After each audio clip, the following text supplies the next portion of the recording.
Така, здравейте и днес ще ви покажа как да си направите лого за вашия клип.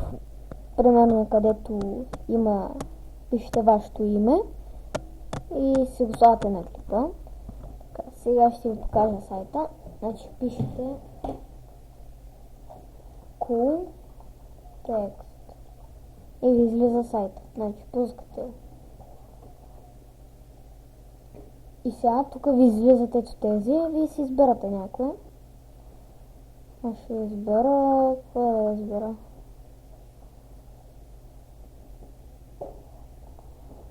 Имаме едно тук. Нещо не го вижда. Ето. Значи, примерно това, да кажем.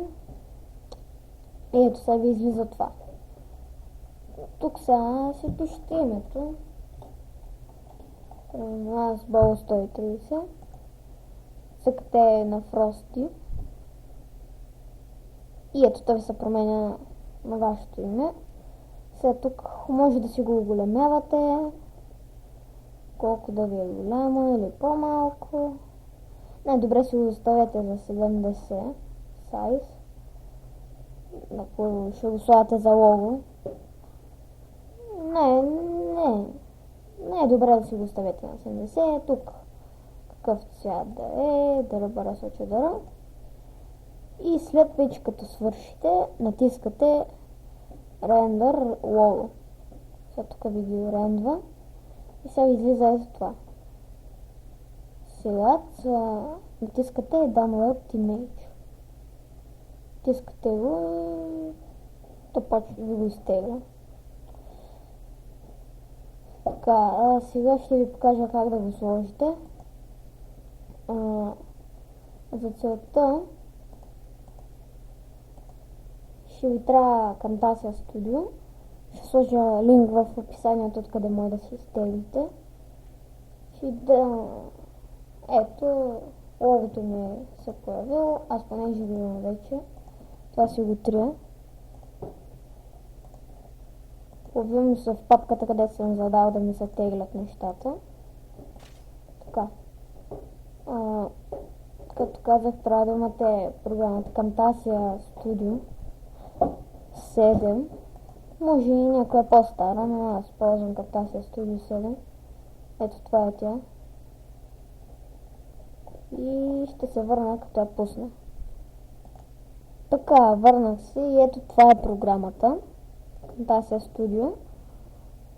Сега цъкате на Import Media, за да си сложите някое видео. Сега на мен ми зарежа. Боже.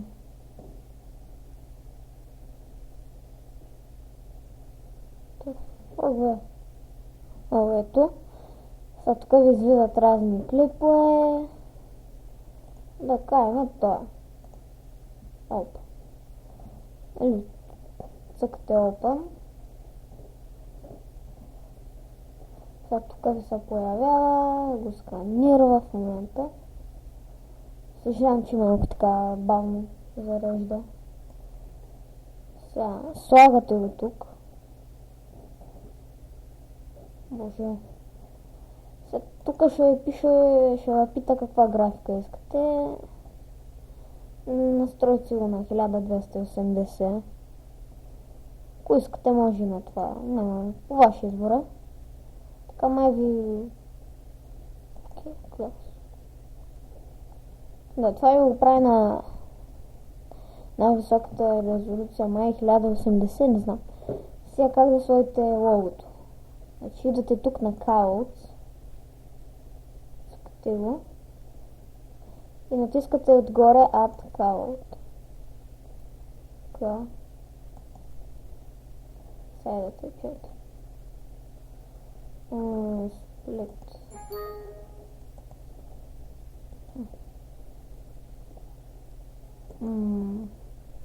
Как съм махаш? Ето.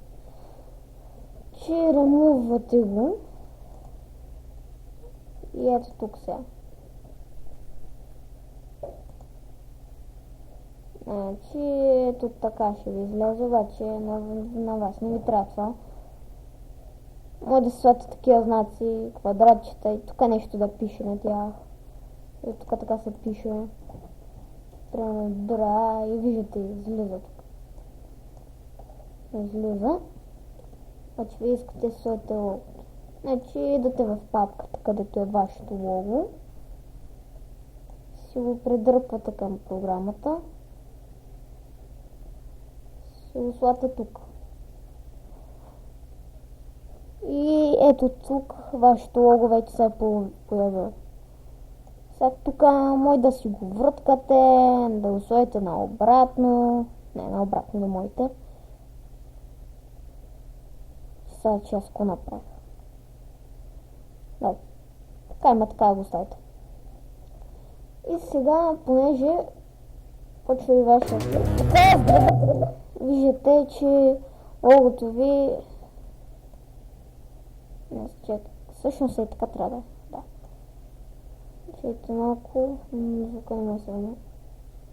Здравейте и сега виждате. До тук е само това. До тук е само логото ви. Само в началото малко. После вече го няма. Значи много лесно. Ето така. Хващате си го и си го придърпвате до края на вашия клип.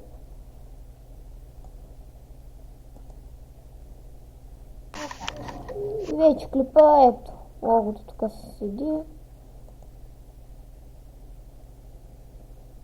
И си са кефите. Да, нещо са прекака. Дайте. Тук се вижда вашето лого и се седи така. И това е. Ако имате някакви въпроси как се работи с програмата, питайте ме. И да, после засейвате клипа, цъкате тук Produce and Share, давате на HD, Next, кръщавате си го, тук си избирате къде да ви такова клипа, да ви сложи клипа. Забрах как се казваше, после цъкате Finish и той почва да ви го качва там. И това е. Дано ви хареса клипа. Коментирайте, оценявайте. Аз бях Главо 130 и чао.